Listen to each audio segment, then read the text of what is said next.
وَإِذَا قِيلَ لَهُمْ آمِنُوا بِمَا أَنزَلَ اللَّهُ، جب ان سے کہا جاتا ایمان لاؤ اس پر جو اللہ نے نازل فرمایا، قَالُوا نُؤْمِنُ بِمَا أُنزِلَ عَلَيْنَا، کہ ہم ایمان رکھتے ہیں اس پر جو ہم پر نازل ہوا، وَيَكْفُرُونَ بِمَا وَرَاءَهُ، اور وہ کفر کر رہے ہیں جو اس کے پیچھے ہے۔ انہوں نے انجیل کا کفر کیا، حضرت مسیح کو نہیں مانا، انہوں نے محمد کا کفر کیا ہے صلی اللہ علیہ وسلم، اور قرآن کو نہیں مانا۔ وَهُوَ الْحَقُّ مُصَدِّقًا لِمَا مَعَهُمْ، اور وہ کفر کر رہے ہیں حالانکہ وہ حق ہے، سچ ہے، درست ہے، اور تصدیق کرتے ہوئے آیا ہے اس کی جو ان کے پاس ہے۔ قل، اے نبی ان سے کہیے، فَلِمَ تَقْتُلُونَ أَنبِيَاءَ اللَّهِ، یہاں وہ لفظ واضح ہو گیا، تو پھر کیوں تم قتل کرتے رہے ہو اللہ کے نبیوں کو، من قبل، اس سے پہلے۔ ایسے ہی حق پرست ہو، ایسے ہی جو کچھ تم پر نازل کیا گیا اس پر ایمان رکھنے والے ہو، تو تم نے نبیوں کو کیوں قتل کیا؟ تم نے زکریا کو کیوں قتل کیا علیہ الصلوۃ والسلام؟ تم نے یحییٰ کو کیوں قتل کیا علیہ الصلوۃ والسلام؟ تمہارے تو ہاتھ جو ہے نبیوں کے خون سے آلودہ ہے۔ فَلِمَ تَقْتُلُونَ أَنبِيَاءَ اللَّهِ مِن قَبْلِ إِن كُنتُم مُؤْمِنِينَ، اگر واقعتاً تم ایمان والے ہو۔ وَلَقَدْ جَاءَكُم مُوسَىٰ بِالْبَيِّنَاتِ، تمہارے پاس موسیٰ آئے تھے کھلی تعلیمات لے کر، واضح معجزے لے کر۔ ثُمَّ اتَّخَذْتُمُ الْعِجْلَ مِن بَعْدِهِ، پھر تم نے اس کے بعد اس کی غیر حاضری میں بچڑے کو اپنا معبود بنا لیا۔ وَأَنتُمْ ظَالِمُونَ، اور تم ظالم ہو۔ وَإِذْ أَخَذْنَا مِيثَاقَكُمْ وَرَفَعْنَا فَوْقَكُمُ الطُّورَ، یاد کرو جب کہ ہم نے تم سے عہد لیا تھا اور تمہارے اوپر کوہ طور کو معلق کر دیا تھا۔ خُذُوا مَا آتَيْنَاكُمْ بِقُوَّةٍ، پکڑو اس کو مضبوطی کے ساتھ جو ہم نے تمہیں دیا ہے۔ وَاسْمَعُوا، اور سنو۔ قَالُوا سَمِعْنَا وَعَصَيْنَا، انہوں نے کہا ہم نے سنا اور نافرمانی کی۔ یہ ان کی ایک اور بیماری تھی، الفاظ کو ذرا سا چکر دے کر ایسے پڑھنا کہ مفہوم جو ہے بالکل بدل جائے۔ کوئی اعتراض کرے تو کہے گا کوئی شخص کہ اپنے کانوں کا جا کے میل نکلوائیے، میں نے تو اطعنا کہا تھا، آپ کو آسینا سننے میں آ گیا۔ لیکن وہ اپنے لوگ جو چھوتے تھے ان کے منافقوں کے، اور آپس میں جو ہوتے تھے وہی منافق اس وقت حضرت موسیٰ کے ساتھ، کردار تو ایک ہی رہا ہے ہمیشہ سے۔ اس کردار کے لوگ جو ہیں یہ حرکتیں کرتے تھے، اور پھر ان سے سرزنش کی جاتی کہ بھائی ہم نے تو کہا تھا سمعنا واطعنا، آپ کے اپنی سماعت میں کوئی خلل ہوگا۔ قالوا سمعنا وعصینا، ہم نے سنا اور ہم نے رد کیا، نافرمانی کی۔ وَأُشْرِبُوا فِي قُلُوبِهِمُ الْعِجْلَ بِكُفْرِهِمْ، اور ان کے اس کفر کی پاداش میں یا کفران نعمت کی سزا کے طور پر ان کے دلوں میں بچھڑے کی محبت اور تقدس جو ہے وہ پلا دیا گیا۔ قُلْ بِئْسَ مَا يَأْمُرُكُم بِهِ إِيمَانُكُمْ إِن كُنتُم مُؤْمِنِينَ، کہیے ان سے بری ہیں یہ باتیں، برا ہے وہ جس کا کہ حکم دے رہا ہے تمہیں تمہارا ایمان کے ساتھ یہ حرکتیں۔ ان کنتم مومنین، اگر تم مومن ہو تو کیا ایمان کے ساتھ یہ حرکتیں ممکن ہوتی ہیں؟ قل ان كانت لكم الدار الاخرة عند الله خالصة من دون الناس فتمنوا الموت ان كنتم صادقين۔ پھر یہ ایک یونیورسل ٹروتھ آ رہا ہے، بہت اہم، اس کو کرتے ہوئے خود انٹروسپیکشن کی ضرورت ہے پڑھتے ہوئے، کیونکہ ان کا یہ خیال تھا نحن ابناء اللہ واحباؤہ، ہم تو اللہ کے بڑے چہیتے ہیں، بڑے لاڈلے ہیں، اولیاء ہیں، ہم پسندیدہ لوگ ہیں، we are the chosen people of the lord, یہ ان کا کہنا جو ہے یہ تو ان کی بڑی کھلی بات ہے۔ اور ان کا کہنا ہے کہ آخرت کا گھر تو ہمارے لیے ہے ہی ہے، اٹھا دو۔ اب دیکھیے لٹمس ٹیسٹ ان کے سامنے رکھا جا رہا ہے، لیکن یہ لٹمس ٹیسٹ میرے اور آپ کے لیے بھی ہے۔ قل ان كانت لكم الدار الاخرة عند الله خالصة من دون الناس، اے نبی ان سے کہیے کہ اگر تمہارے لیے آخرت کا گھر اللہ کے پاس خالص کر لیا گیا ہے دوسرے لوگوں کو چھوڑ کر، یعنی تمہاری ریزرویشن ہو چکی ہے وہاں، تمہارے لیے تو جنت ہی جنت ہے، فتمنوا الموت ان کنتم صادقین، تو اگر تم سچے ہو تو تمہیں موت کی تمنا کرنی چاہیے، موت کی تمنا کرو۔ اگر اتنا ہی یقین ہے جنت میں داخل ہونے کا تو دنیا میں رہنا تم پر گراں ہونا چاہیے۔ یہاں کی تو بہت سی کلفتیں ہیں، بہت سی محنتیں ہیں، مشقتیں ہیں، کتنی کوفت اٹھانی پڑ جاتی ہے۔ یقین اگر ہو کہ آخرت ہے اور وہاں میرا مقام جنت میں ہے تو زندگی تو لائبلٹی معلوم ہونی چاہیے، ایسٹ معلوم نہیں ہونا چاہیے۔ پھر تو دنیا سجن نظر آنی چاہیے، جیسا کہ حدیث میں فرمایا گیا الدنیا سجن المومن و جنت الکافر، یعنی کم سے کم یہ کہ دنیا میں زیادہ رہنے کی آرزو تو نہ ہو،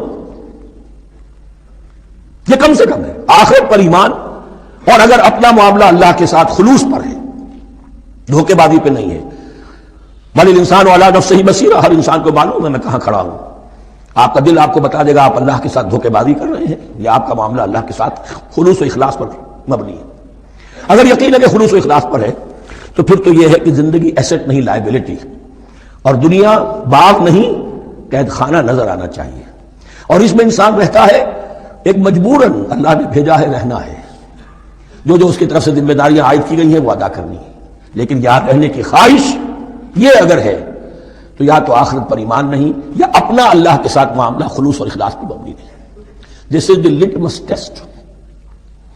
فتمنوا الموت ان کنتم صادقین ولن یتمنوه ابدا، اور یہ ہرگز نہیں کریں گے تمنا اس کی موت کی، بما قدمت ایدیہم، بسبب ان کرتوتوں کے جو ان کے ہاتھوں نے آگے بھیجے ہوئے ہیں۔ ہر شخص کو معلوم ہے میں نے کیا کمائی کی ہے، کیا بھیجی ہے۔ واللہ علیم بالظالمین، اور اللہ ان ظالموں سے بخوبی واقف ہے۔ وَلَتَجِدَنَّهُمْ أَحْرَصَ النَّاسِ عَلَىٰ حَيَاةٍ، اور تم انہیں دیکھو گے اس دنیا کی زندگی پر تمام انسانوں سے بڑھ کر حریص ہیں۔ وَمِنَ الَّذِينَ أَشْرَكُوا، یہاں تک کہ مشرکوں سے زیادہ حریص ہیں۔ اور یہ بات صحیح ہے، اہل ایمان کے ساتھ مقابلہ مشرکین نے کیا، کھل کر میدان میں آ کر کیا، ڈٹ کر کیا، اپنی جانیں اپنے باطل معبودوں کے لیے قربان کی۔ یہودی نہیں لڑ سکے، من ورائے جدر، فصیلوں کے پیچھے سے اور ادھر سے، لیکن سامنے آ کر مقابلہ نہیں کر سکے، اس لیے کہ انہیں جانیں بہت عزیز تھی۔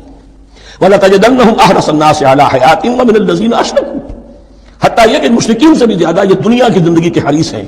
یود احدہم لو یعمر الف سنہ، ان میں سے ہر ایک کی یہ خواہش ہے کہ کسی طرح اس کی عمر 1000 برس ہو جائے۔ وما هو بمزحزحہ من العذاب ان یعمر، اور اگر ان کو معمر کر بھی دیا جائے، طویل زندگی دے بھی دی جائے، تو عذاب سے تو چھٹکارا نہیں ملے گا، آخرت تو بالآخر تو آنی ہے۔ اللہ بصیر بما یعملون، اور اللہ دیکھ رہا ہے جو کچھ کہ وہ کر رہے ہیں۔ قل من کان عدوا لجبریل فانہ نزلہ علی قلبک، اب جیسا کہ میں نے عرض کیا کہ ان کا خیال یہ تھا کہ آخری نبوت کا وقت تو قریب ہے، ہوگا وہ کوئی اسرائیلی، ہوگا ہم میں سے۔ معاملہ ہو گیا تلپٹ، اللہ نے ان کی آزمائش اتنی بڑی کر لی کہ جنہیں حقیر سمجھتے تھے، بڑی امیین ہیں، ان پڑھ ہیں، نہ ان کے پاس کتاب، نہ کوئی شریعت، نہ کوئی قانون، نہ کوئی ضابطہ، کچھ بھی نہیں، اللہ نے ان میں سے ایک آدمی کو، ایک شخص کو چن لیا۔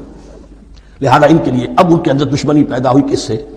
گالیاں دینے لگے حضرت جبرائیل کو، اس نے دشمنی کی ہے ہمارے ساتھ، آ تو رہا تھا پیغام ہم میں سے کسی کے لیے، لے گیا ادھر۔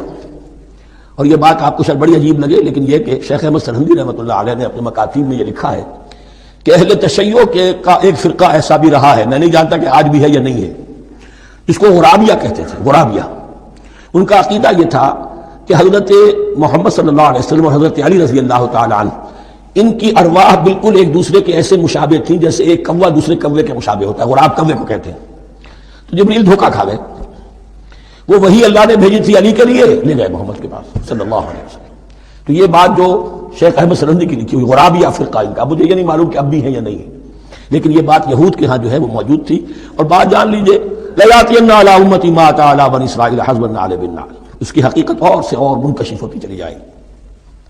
تو اب یہاں فرمایا قُلْ مَنْ كَانَ عَدُوًّا لِجِبْرِيلَ، اے نبی کہہ دیجئے جو کوئی بھی دشمن ہو گیا ہو جبرائیل کا، فَإِنَّهُ نَزَّلَهُ عَلَىٰ قَلْبِكَ بِإِذْنِ اللَّهِ، تو اس نے تو نازل کیا ہے اس قرآن کو آپ کے دل پر اللہ کے حکم سے، جبرائیل کا اپنا اختیار تو نہیں تھا۔ مصدقا لما بین یدیہ، اور یہ تصدیق کرتے ہوئے آیا ہے اس کی جو اس کے سامنے موجود ہے، وہدی وبشریٰ للمؤمنین، اور ہدایت اور بشارت ہے اہل ایمان کے لیے۔ اور اس کے بعد اب فرمایا جا رہا ہے کہ اللہ اور اس کے رسول اور اس کے ملائکہ یہ ایک آرگینک ہول ہیں، یہ ایک جماعت ہے، ان میں کوئی رکھنا نہیں ہو سکتا، ان میں کوئی اختلاف نہیں ہو سکتا۔ اگر کوئی جبریل کا دشمن ہے تو وہ اللہ کا دشمن ہے، اگر کوئی اللہ کے سچے رسول کا دشمن ہے تو وہ اللہ کا دشمن ہے، جبریل کا بھی دشمن ہے۔ من کان عدوا للہ وملائکتہ ورسلہ وجبریل ومیکال فإن اللہ عدو للکافرین، تو کان کھول کر سن لو، جو کوئی دشمن ہے اللہ کا اور اس کے فرشتوں کا اور اس کے رسولوں کا اور جبرائیل کا اور میکائیل کا، تو اللہ تعالیٰ کی طرف سے بھی اعلان ہے کہ اللہ ایسے کافروں کا دشمن ہے۔ وَلَقَدْ أَنزَلْنَا إِلَيْكَ آيَاتٍ بَيِّنَاتٍ، اور اے نبی ہم نے آپ کی طرف نازل کر دی ہیں روشن آیات۔ وَمَا يَكْفُرُ بِهَا إِلَّا الْفَاسِقُونَ، اور انکار نہیں کرتے ان کا مگر وہی کہ جو سرکش ہے۔ وَمَا يُضِلُّ بِهِ إِلَّا الْفَاسِقِينَ، تیسرے رکوع میں جو سورہ بقرہ کے الفاظ آئے تھے۔ أَوَكُلَّمَا عَاهَدُوا عَهْدًا نَبَذَهُ فَرِيقٌ مِّنْهُمْ، تو جب بھی کبھی انہوں نے کوئی عہد کیا، اللہ سے میثاق کیا، اللہ کے رسولوں سے کوئی عہد کیا، نَبَذَهُ فَرِيقٌ مِّنْهُمْ، ان میں سے ایک گروہ نے اس معاہدے کو پھینک دیا اٹھا کر۔ بل اکثرهم لا یؤمنون، بلکہ ان کی اکثریت جو ہے ایمان سے خالی ہے، جیسا کہ حال آج امت مسلمہ کا ہے۔ مسلمان ہیں، ایمان حقیقی، ایمان قلبی، یقین والا ایمان وہ کتنوں کو حاصل ہے۔ ڈھونڈ اب ان کو چراغ رخ زیبا لے کر۔ وَلَمَّا جَاءَهُمْ رَسُولٌ مِّنْ عِندِ اللَّهِ مُصَدِّقٌ لِّمَا مَعَهُمْ نَبَذَ فَرِيقٌ مِّنَ الَّذِينَ أُوتُوا الْكِتَابَ، پھر وہی بات، اور جب آئے ان کے پاس اللہ کی طرف سے ایک رسول یعنی محمد صلی اللہ علیہ وسلم، مصدق لما معہم، اور تصدیق کرتے ہوئے آئے ہیں اس کی جو ان کے پاس موجود ہے، ان کے ساتھ ہے، نبذ فریق من الذین اوتوا الکتاب کتاب اللہ وراء ظہورہم، ان کی ایک گروہ، ان کی ایک جماعت نے اللہ کی کتاب کو اپنی پیٹھوں کے پیچھے پھینک دیا، کانہم لا یعلمون، گویا کہ وہ جانتے ہی نہیں۔ انجانے سے ہو کر رہ گئے، نہیں ہمیں کچھ پتہ نہیں۔ ان کے عوام پوچھتے ہوں گے کیا یہ وہی نبی ہے جن کا ذکر کیا بولے، کوئی یقین سے نہیں کہہ سکتے، کچھ ابھی دیکھیں گے، تیل دیکھو، تیل کی دھار دیکھو، کأنہم لا یعلمون، جیسے انہیں علم نہیں۔ واتبعوا ما تتلو الشیاطین علی ملک سلیمان۔ اب ایک اور حقیقت نوٹ کیجئے، جب کسی مسلمان امت میں دین کی اصل حقیقت، اصل تعلیمات سے بہت پیدا ہوتا ہے تو رجحان کدھر ہو جاتا ہے؟ جادو، ٹونا، ٹوٹکا، تعویذ، عملیات، قرآن کی عملیات۔ قرآن اترا تھا کسی اور کے لیے، کام کے لیے، یہ اس کو ذریعہ بناتے ہیں دشمن کو دیر کرنے کے لیے۔ محبوب آپ کے قدموں میں آ کر گرے گا، عمل قرآنی ہے، اتنے 100 روپے کا آپ لے جائیے تو مل جائے گا۔ یہ دندے ہمارے ابھی چل رہے ہیں، خوب چلتے ہیں، اور میں سمجھتا ہوں کہ سب سے زیادہ فلرشنگ کاروبار جو ہے وہ اس طرح کا ہے۔ ہنگ لگے نہ پھٹکڑی، نہ آپ کو اس میں محنت کرنے کی ضرورت ہے، نہ اس کے اندر آپ کو انویسٹ کرنے کی ضرورت ہے، اور کاروبار چلتا۔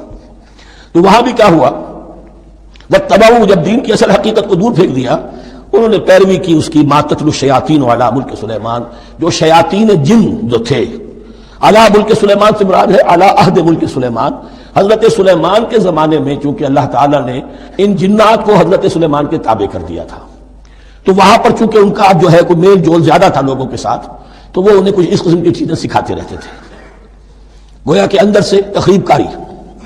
واتبعوا ما تتلو الشیاطین علی ملک سلیمان وما کفر سلیمان ولکن الشیاطین کفروا۔ اور سن لو، سلیمان نے کبھی کفر نہیں کیا، بلکہ یہ شیاطین تھے کہ جو کفر کرتے تھے۔ جادو کفر ہے، لیکن آپ کو نقش سلیمانی آج تک بھی لفظ ملے گا، نقش سلیمانی۔ آج بھی مسلمان بھی ان چیزوں کو حضرت سلیمان کی طرف منسوب کر رہے ہیں، وہ ظلم اب بھی جاری ہے۔ وما کفر سلیمان ولکن الشیاطین کفروا یعلمون الناس السحر، وہ لوگوں کو جادو سکھاتے تھے۔ وما انزل علی الملکین ببابل ہاروت و ماروت، اور جو کچھ نازل کیا گیا 2 فرشتوں پر، ہاروت اور ماروت پر، بابل میں۔ بابل یہ ہے پرانا عراق، بیبلونیا۔ نبوکدنضر بھی بیبلونیا کا بادشاہ تھا، نمرود بھی بیبلونیا کا بادشاہ تھا۔ عراق کے بادشاہوں کا لقب ہی تھا نمرود، نماردہ اس کی جمع ہے۔ تو حضرت سلیمان کی حکومت جب تھی تو وہاں پر یہ لوگ جنات جو ہیں وہ اس قسم کی تخریب کاری کر رہے تھے، تو اللہ تعالیٰ نے آخری آزمائش کے لیے 2 فرشتوں کو زمین پر اتارا، اور وہ انسانی شکل میں لوگوں کو جادو سکھاتے تھے، بتاتے بھی جاتے تھے دیکھو جادو کفر ہے، ہم سے مت سیکھو، لیکن اس کے باوجود لوگ سیکھتے تھے۔ تو گویا کہ ان پر اتمام حجت ہو گیا کہ اب ان کے اندر خباثت جو ہے پوری طریقے سے گھر کر چکی ہے۔ وما یعلمان من احد، اور وہ نہیں سکھاتے تھے کسی کو بھی، حتی یقولا انما نحن فتنۃ فلا تکفر، یہاں تک کہ وہ کہہ دیتے تھے کہ دیکھو ہم تمہاری آزمائش کے لیے بھیجے گئے ہیں، ہم فتنہ ہیں، تو تم کفر مت کرو۔ فیتعلمون منہما ما یفرقون به بین المرء وزوجہ، تو وہ سیکھتے تھے ان دونوں سے وہ شے کہ جس کے ذریعے سے تفریق کر سکیں ایک شخص اور اس کی بیوی کے درمیان، تفرقہ ڈالنا گھروں کے اندر، فساد۔ اب بھی یہ عورتوں کے اندر یہ کام بڑی تیزی کے ساتھ چلتے ہیں، تعویذ اور دھاگے اور کیا کچھ گنڈے چلتے ہیں۔ وما هم بضارین به من احد، اور نہیں تھے وہ ضرر پہنچانے والے کسی کو کچھ بھی الا باذن اللہ۔ ایمان کا تقاضا یہ ہے کہ چاہے کوئی دوا ہو وہ بھی باذن رب کام کرے گی، ورنہ نہیں۔